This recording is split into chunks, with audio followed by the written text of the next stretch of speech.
Do you think public speaking very important in our life? Yes, definitely. Yeah. We're always in contact with the public in our day-to-day jobs, in our communities. So it's important to communicate our message in an efficient way, a clear way, with the right kind of vocabulary, grammar. Public speaking is definitely important in our day-to-day lives.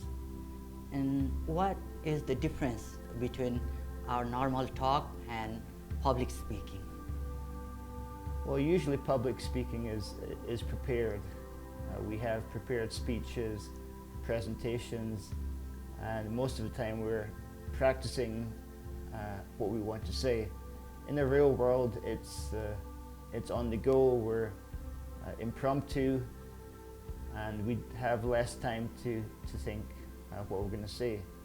So public speaking is usually organized, it's structured, and there's expectations that we have to have a certain vocal range, good eye contact, and a structured speech that hopefully stimulates and inspires the people listening to the speech.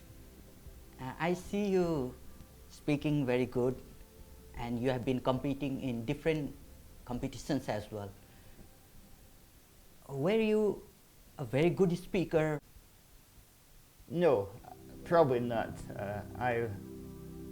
I'm quite a quiet person. So what made you a good public speaker? When did that transition happen? Can you share your story? Yeah, I was always interested in being in front of the camera. Even at school, I did was in part of the musical, and I think the one thing that really triggered my passion for speaking was when I had to do a little poem at my brother's wedding. So it was a Robert Burns poem, "My love is like a red, red rose." And at that point, I got some good feedback from my dad, which is always good because family can be the biggest critics. And at that point, I thought, okay, I should step into public speaking. And I've always had a desire to have my own career, and I felt it was important to join Toastmasters. And I've just become a better speaker by just doing lots of speeches, and coming to Toastmasters as much as possible. And for anyone that's interested in public speaking, I just encourage you just to practice and do as many speeches.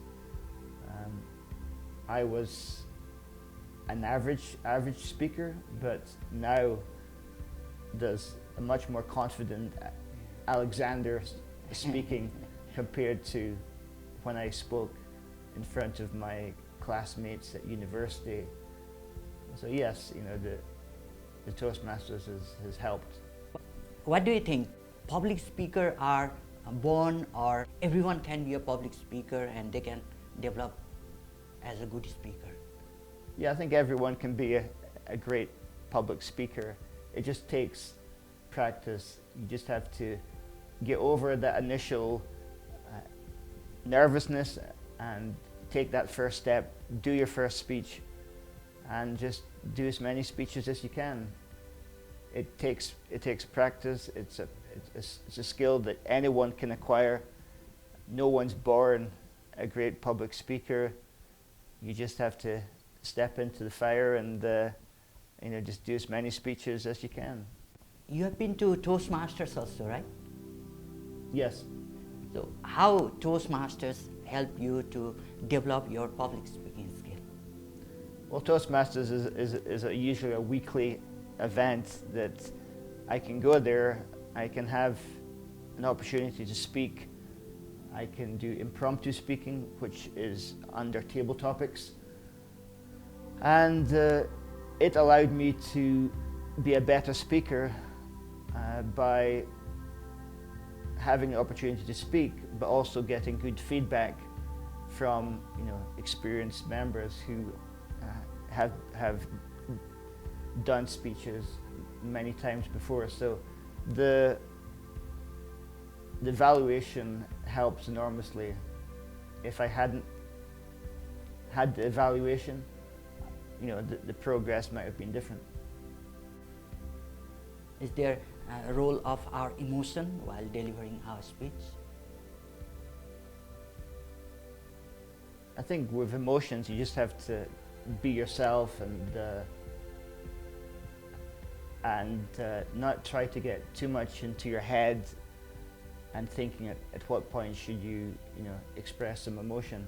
I just encourage speakers to be natural and choose subjects that they're passionate about, that they can express. How can we build stories and deliver it effectively to grab the attention of audience? Well, I always encourage personal stories for people, because you're going to see the real emotions, the real person speaking when they're talking about a personal story.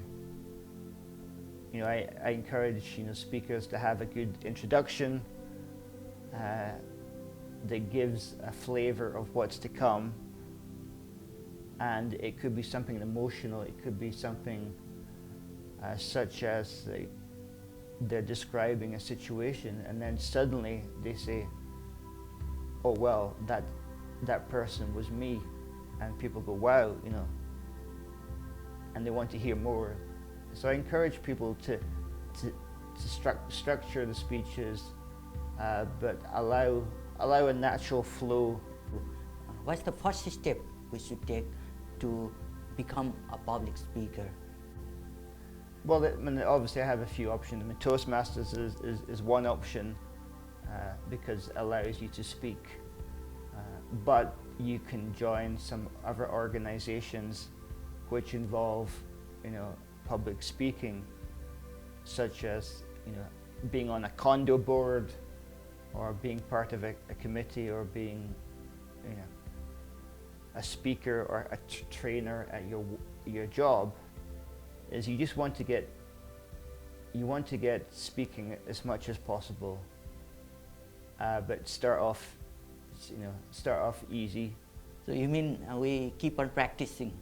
Practice is the most important first step to become a public speaker? Yes, definitely. Yeah, the more you practice, the more you speak, the better. And what about writing a speech? Do we need to write a speech or a script before we deliver a speech, or we can do it without writing? Yeah, that's a great question, because when I started Toastmasters journey, I would write my speech out. I would rewrite it again, and then I would read out aloud the script, and I would practice and practice and practice. And that does work for some people. It's obviously very taxing to the brain to be thinking. Nowadays, I tend not to have a script. Yeah. You gave a very good idea that rather than writing a script, we can practice by our tongue. So can you define about that idea? Yes, usually I have great ideas in the shower, and I come up with a speech idea, and I think it starts off with an idea of what you want to speak about, and sometimes for me it's a frustration about something in life. For example, whenever I go for a haircut, I can never recreate the style when I go home, and I looked at different ways of what's going on. So I thought, this is a great speech. So whenever I get an idea, I just start off speaking the speech.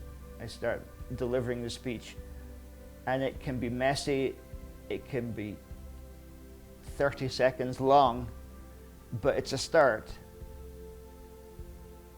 I always have an idea, and then I just say, okay, let's go for it. Let's just talk and talk and talk. and that's the first version.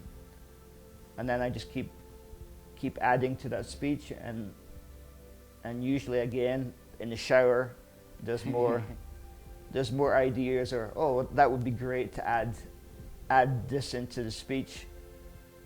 And I just keep practicing and practicing the speech, and it changes every time.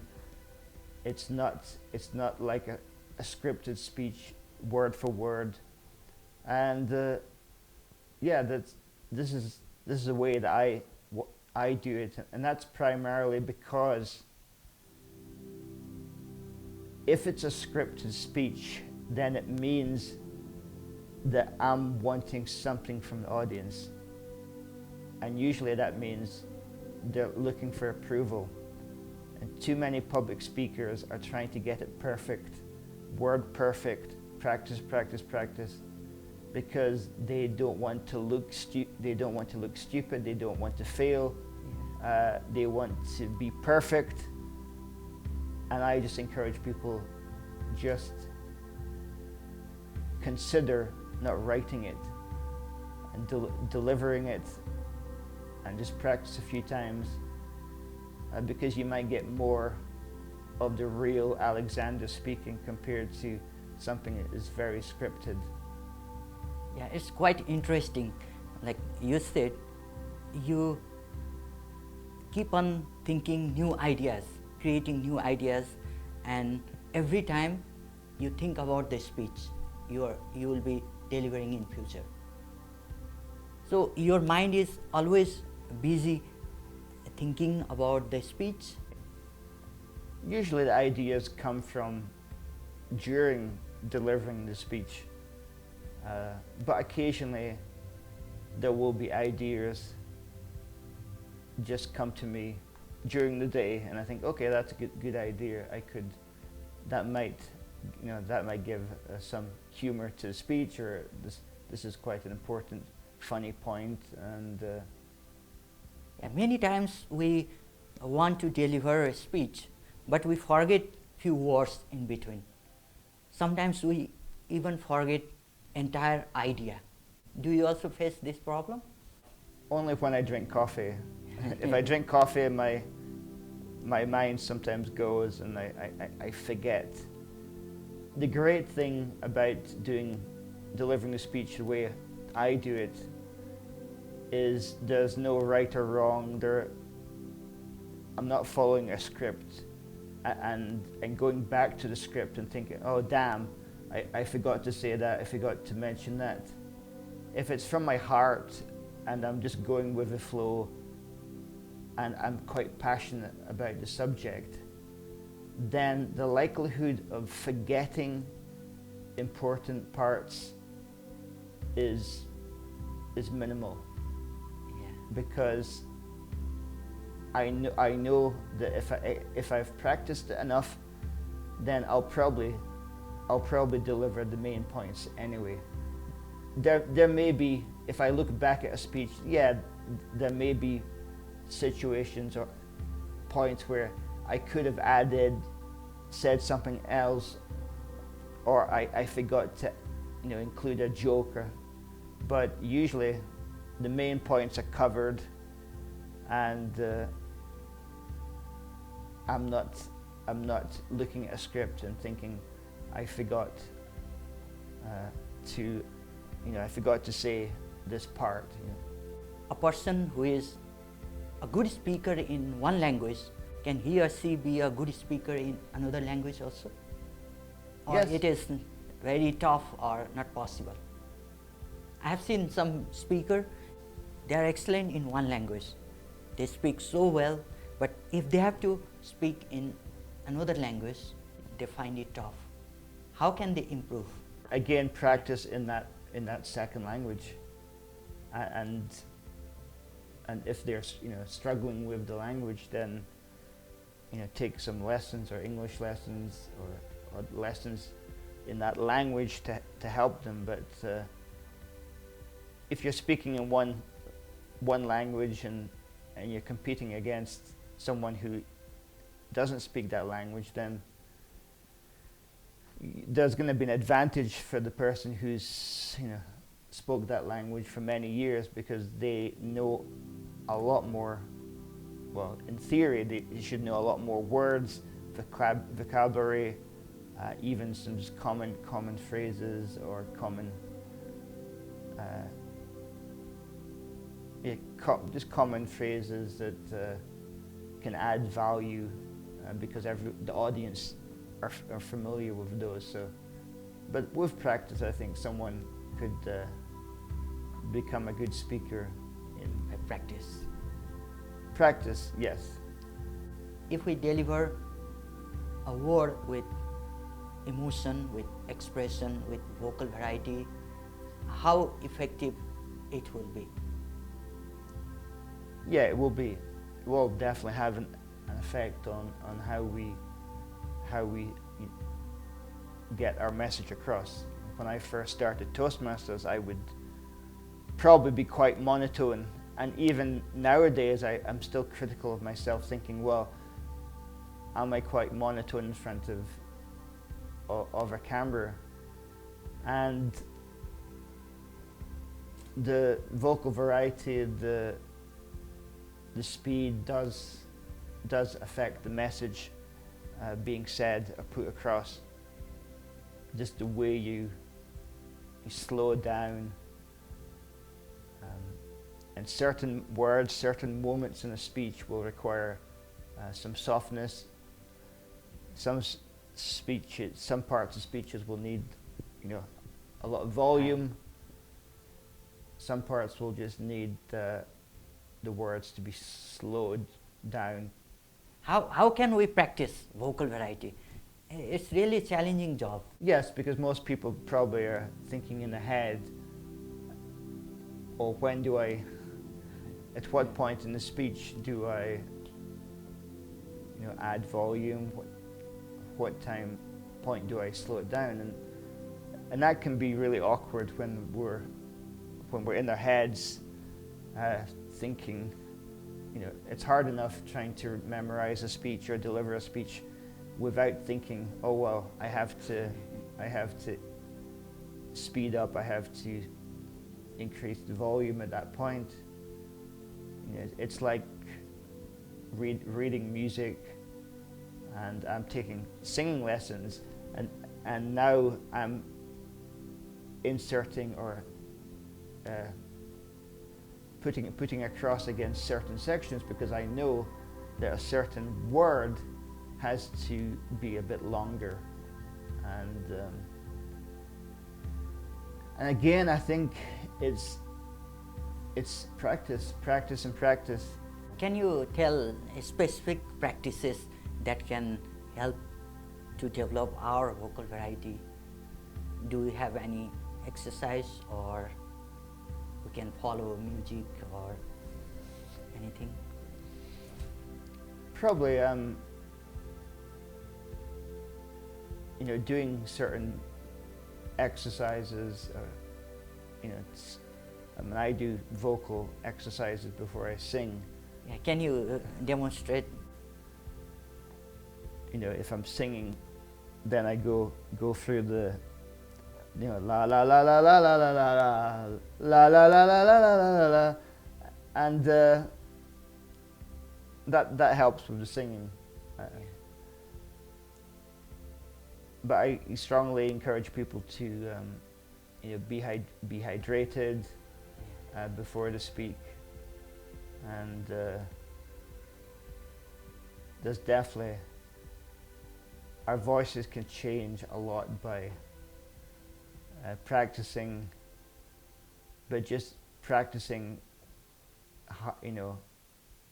being quite extreme in some of the words we're using, and emphasizing a word and just going over the top, and just it probably helps, but I haven't applied a lot or any exercises to my speaking. What about the structure of speech? How can we make structure strong and impactful?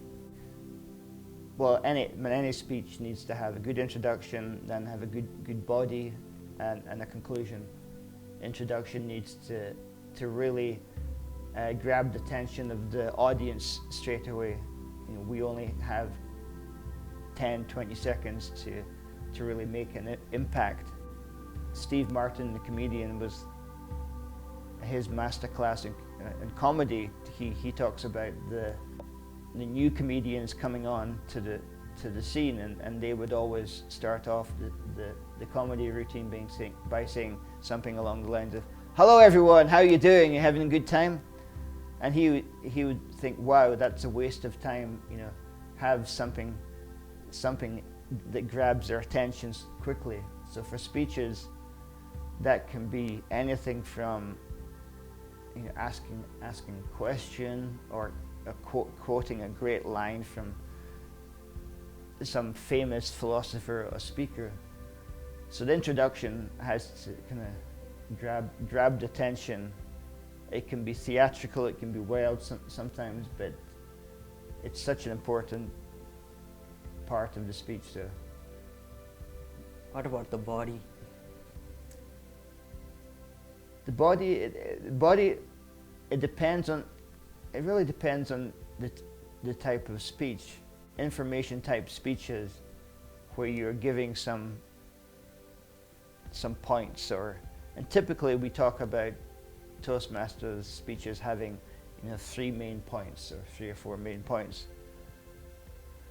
So the body for that type of speech would have, you know, those 3 main points, and at the beginning of the body, it's suggested that you tell the audience, you know, today I'm going to talk about X, Y, and Z, and then you go through each of those points with supporting points. Now, if you're doing something like a humor speech, or telling a personal story, then it's harder. You can't really split it up into points. So for most Toastmaster speeches, we recommend having, you know, some key points for your body. And how can we wrap up the speech? How can we close? Yeah, for the conclusion, it's important to, you know, re-emphasize those 3 points, and you know, briefly, you know, you don't have all day, but just in a minute or so, just have a quick recap on, you know, today I spoke about X, and the importance of X. I spoke about Y, and I spoke about Z, and maybe leave the audience with, you know, something to think about, a plan of action or course of action that they can take, and from that speech. So it's important to re-emphasize those key points, and give the audience something to think about, or leave the end of the speech with maybe some humor, which is always good. Or maybe repeat something, you know, repeat some of the humor that you started off with. You know, I did a speech last year where I talked about forget about Toastmasters and not following the Toastmaster principles. So I think a great speech is you repeat that phrase, or you know, that couple of words throughout the speech, so you kind of always bring the audience back to that, you know, key message. Can you give some idea how can we manage time properly while speaking? Well, the simple solution is recording how long it takes to speak at home.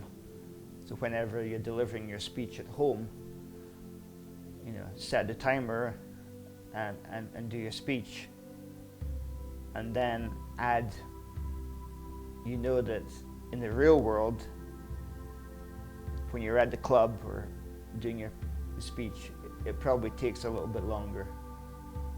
It might be 10% extra. So if you know you have to do a speech for six minutes, it makes sense to practice a speech at home that is 5 minutes or just over 5 minutes.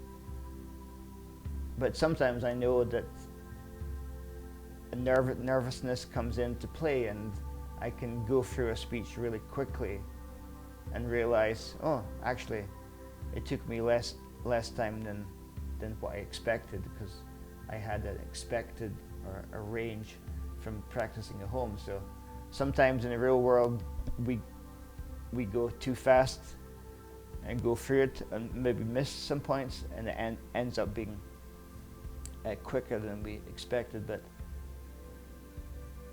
I would say, the more you practice, the more you know how long it takes. And when I did my last Toastmasters contest, I constantly, every time I did a speech at home, I timed it. I was always looking at the time thinking, okay, it's got to be under 7 minutes. Okay, what can I do to cut this? And the more you practice, the more you realize, well, maybe that part doesn't apply, I can pull this out, I can make it shorter. But the more you practice, the more you know how long it should take. If you don't practice, then there's a good chance you may go well over time. Beyond the time. Toastmasters is really a great platform to build our confidence and to develop public speaking. How long you have been Toastmasters? I think it's coming to seven years now. What do you suggest other people to join Toastmasters? Yeah, if anyone has interest in public speaking, definitely join Toastmasters. Don't believe everything you hear at Toastmasters, but because ultimately, in the real world, you want to be authentic, be real, and not to be too gimmicky and too much in your head. What kind of model do they have to practice public speaking? Well, when Toastmasters has a structure and a system or a program that you can practice your speeches. You select the speech you want to do, and you practice it and you deliver it at the club meeting, and then you move on to the next speech, and you give yourself some time in between, pick a good topic and practice it again. How can we practice table topic, and what's the benefit? Well, table topics is impromptu speaking. It's at most Toastmasters clubs, it will be a 10-20 minute segment during the meeting,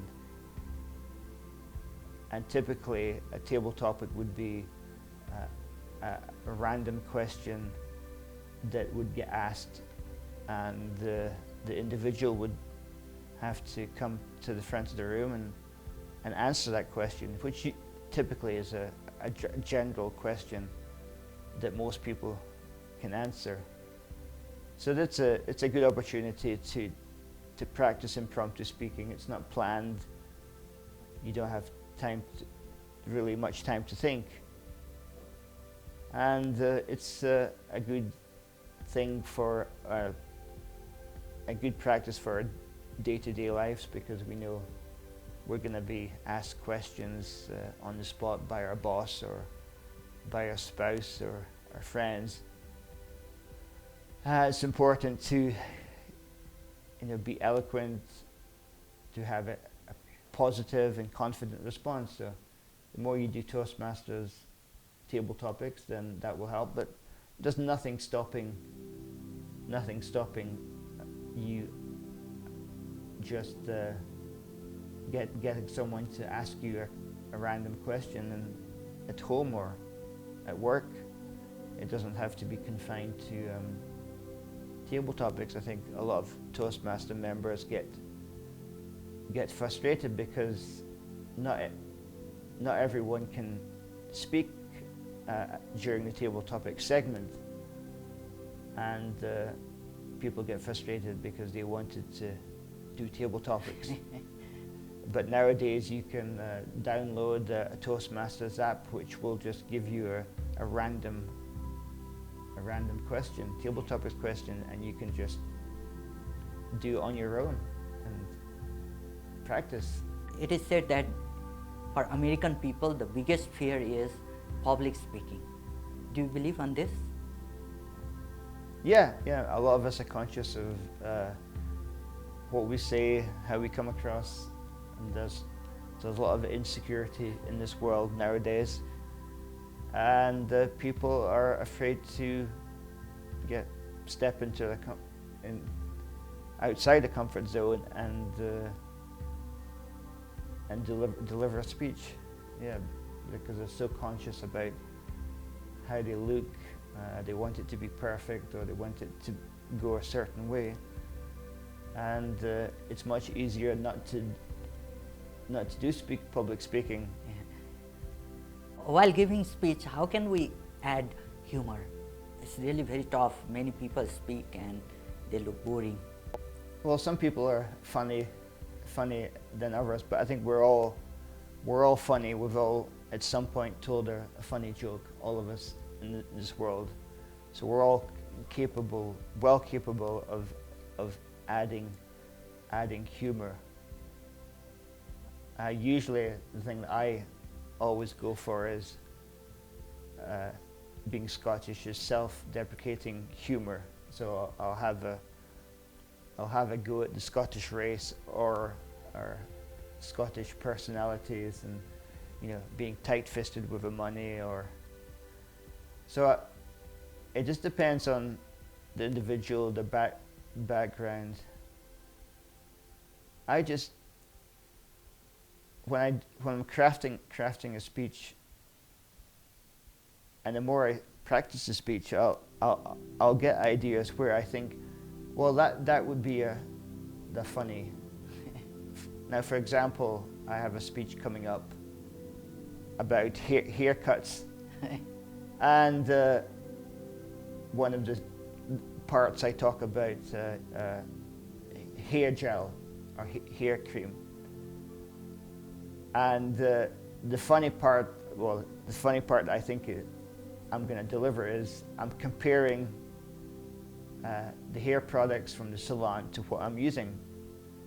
And usually I use a wax. And I thought to myself, well, I know there's a product called Burt's Bees, and they have lip balm. And I thought, well, it'd be funny. I don't think Burt's Bees do hair wax, but even if they did, it would probably smell of honey. So the humor would be, it wouldn't be a good idea if Burt's Bees had hair wax, because you couldn't go out in the mountains because the bears would be chasing you, or there'd be a swarm of bees going after you. So I find humor sometimes just comes with time. Sometimes we try to bring humor, but it doesn't work. Not everyone can relate to our humor, and all of us have our own style of humor, and sometimes jokes don't land and people don't get the humor, and that can be a lot of the time. I've noticed is that my Scottish humor doesn't necessarily land, or that dry, sarcastic humor doesn't land with people outside of Scotland. How can we add punchlines? Well, punchline is usually at the end or the last part of the joke, so it's important to deliver that not too quickly. You know, good comedians have great timing, and they can deliver the punchline at the right time. So we need pause before we Usually a pause use the before a punchline. You know, have some anticipation, and then deliver that, you know, with some passion, some clarity. Obviously, you want to make sure they understand. It's audible. Can you tell, like, how long do you practice every day public speaking? 1 hour, 2 hours, or you don't practice? If I'm doing a speech for Toastmasters, I can be practicing it sometimes 100 times. So, you know, repeating a 6-minute speech 100 times, and I've done that. And the more I get older, the more I get lazy, and I get to a point where I stop and think, you know, I've done enough. I've taken this speech as far as I can. It's great content. I know exactly what I want to do, and then I stop. You know, that could be 20 or 30 times. Some people have very good contents. They have good skill to deliver their speech, but they lack confidence and enthusiasm. How can we build confidence, like Dr. Martin Luther King, and there are many speakers, they give speech with enthusiasm, power. Yeah, for me it's definitely developed over time. I am a much more confident speaker than I was 7 years ago. You know, I've done over 100 speeches at Toastmasters, and that confidence has grown. I always encourage people just to choose speeches that you're passionate about. Then that should come through in your speech. But, you know, I understand people can lack confidence, even if they're, you know, really interested in a topic. And it's, you know, I've said this a few times already today, it's just practicing. It's the more you practice, more you speak. We've seen it. We've seen it with our speakers at Toastmasters. The more they speak, you start slowly seeing a change in the confidence. When we are speaking, an audience start talking each other, and the connection is lost. How can we get connected with them continuously? Well, a good technique is asking questions to the audience, because often if you're doing a speech that might come across as boring, or, you know, they can switch off, and God forbid they start looking at their phones. But usually asking a question will get their attention. And if you can ask in a Toastmasters environment, you know, when you know the audience, then you could potentially ask a specific person. So if you see someone sleeping or someone nodding off, then you can say, "Hey, Jim, what do you think of this?" So questions are powerful. If you can have some sort of involvement with them, that makes a difference. It just depends on the speech. You know, I think I'm planning to do a funny speech soon, and I might you know, reach out and, you know, shake someone's hand, or have some gesture, or tap them on the head, or something that will get them involved. But the questions is probably the best way to get them engaged. When you practice speech with the same audience frequently, will it work to speak in front of new audience with same power, or we lose confidence? That's a good question. For me, the same confidence would appear. You know, if you're a Toastmaster, then it makes sense to speak outside of Toastmasters as much as possible, because that helps. People do get comfortable with the same audience, same environment, and when they go to a bigger space, bigger audience, especially with Toastmasters speech contests, people get nervous, and not necessarily because of the new faces, is because they're, you know, they just want to do well in the contest. And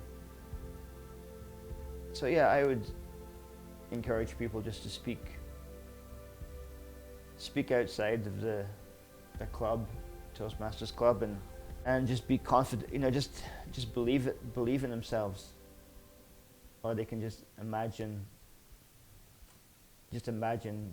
that some of their regular faces are in that new crowd.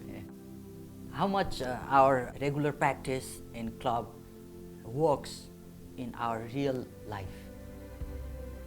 Like when you are going to sell your product, you are expanding your business, how much does it work? Our regular practice in Toastmasters or in any other club?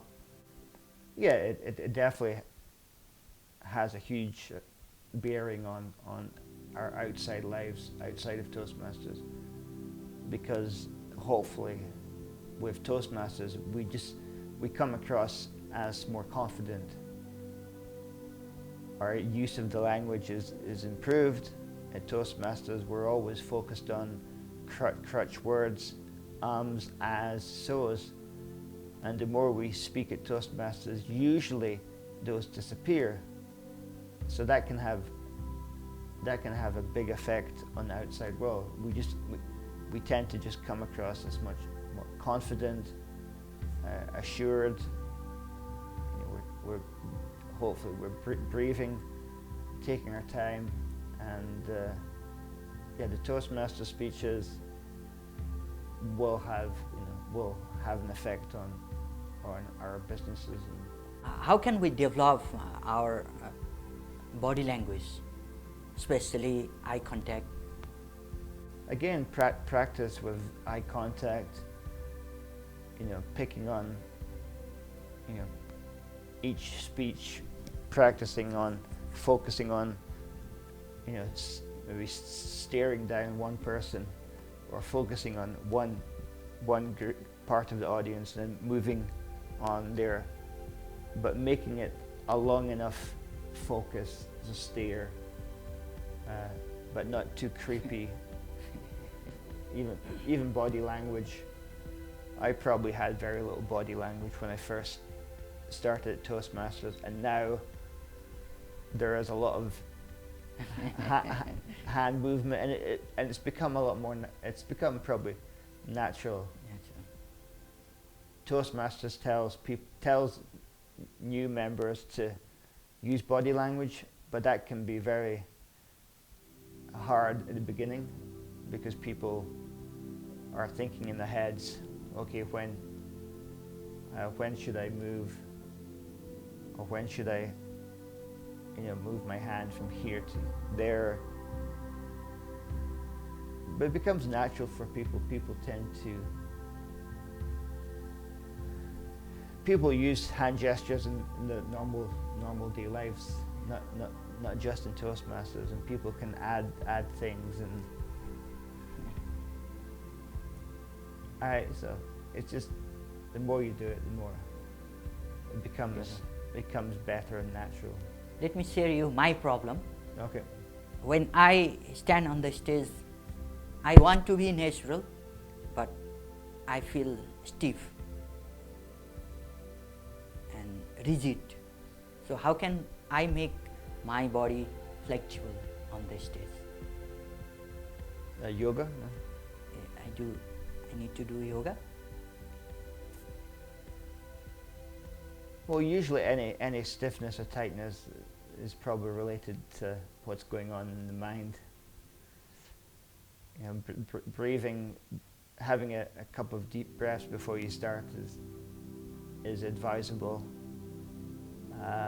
or you know, maybe clenching your fists tightly and releasing some tension.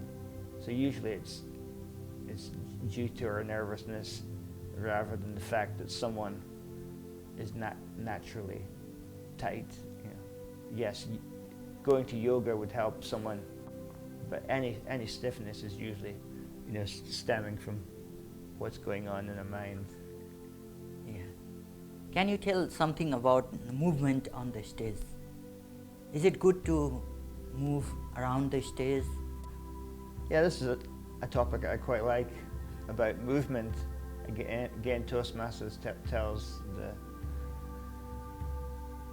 us that we have to use the stage as much as we can.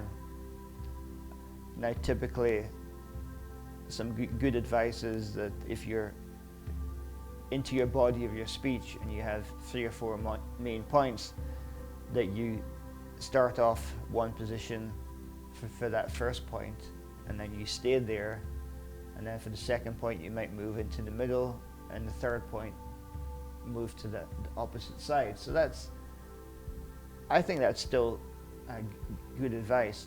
And there's lots of great speakers over the world. Martin Luther King, who stood behind, you know, a podium and spoke and changed the world. So body language is something that I have reservations about. You know, a good speech doesn't need to be one that involves moving around the stage too much. I just encourage people to... Purposeful movement. Yeah, purposeful, natural movement, but not moving. Yeah, a lot of people move while speaking. You know, I like people just to not speak when they're making that movement.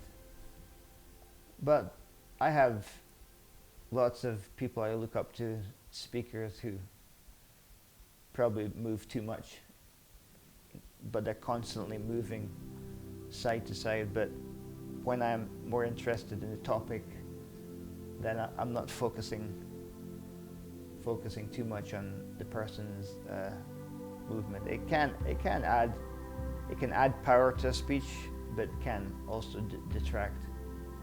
Because often at Toastmasters, people are looking for, they'll find something that's wrong with someone's movement, or they're fidgeting a lot, or pacing around a lot, and that can be distracting. Who is your best public speaker? It's a great question. Kyle Cease, who was a stand-up comedian, then he changed into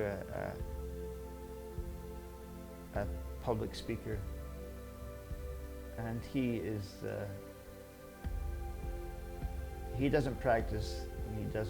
He does a lots of talks and workshops, and he just doesn't have anything scripted. He just goes with his heart, goes with the flow. He has no idea what he's going to speak about. It comes off as being quite natural. If you have to suggest 3 things to work out to become a better speaker, what 3 areas do you suggest? Well, practicing, Yeah. having a good structure, and being personal. So adding personal stories, Yeah. or examples that people can relate to. So number 1 is practice. Practice, yeah. Number 2, Have some structure. structure. And number 3 is we can share a personal story. Yes, personal stories. If you can add that, include that, then We'll have a great speech. yes. Thank you so much for sharing many Thank you. ideas No and problem. giving us time and sharing your ideas to people. Thank you so much. My pleasure. Thank you.